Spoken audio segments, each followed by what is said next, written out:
আজকে বিভিন্ন জায়গায় হামলা শুরু হয়েছে, মাথা গরম হয়ে গিয়েছে। মাঘ মাস, আরে ভাই এখন মাথা গরম হলে চৈত্র মাসে কি করবে? যুবক যুবতীরা তাদের রায় দিয়ে বলে দিয়েছে আমরা এখন ইনসাফের পক্ষে, নতুন বাংলাদেশের পক্ষে, আমরা এখন ঐক্যের পক্ষে, আমরা বিভক্তির পক্ষে নয়।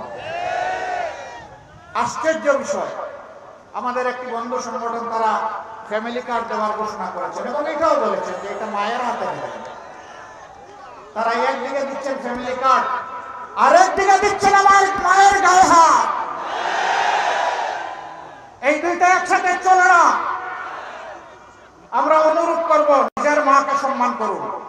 যদি আপনি নিজের মাকে সম্মান করতে পারেন তাহলে গোটা মায়ের জাতিকে আপনি সম্মান করতে পারবেন। আর যদি নিজের মাকে সম্মান না করতে পারেন আপনি বাংলাদেশের একজন নারী করতে পারবেন না। আজকে বিভিন্ন জায়গায় হামলা শুরু হয়েছে, মাথা গরম হয়ে গিয়েছে। মাঘ মাস, আরে ভাই এখন মাথা গরম হলে চৈত্র মাসে কি করবে? এখন ঠান্ডা রাখেন না।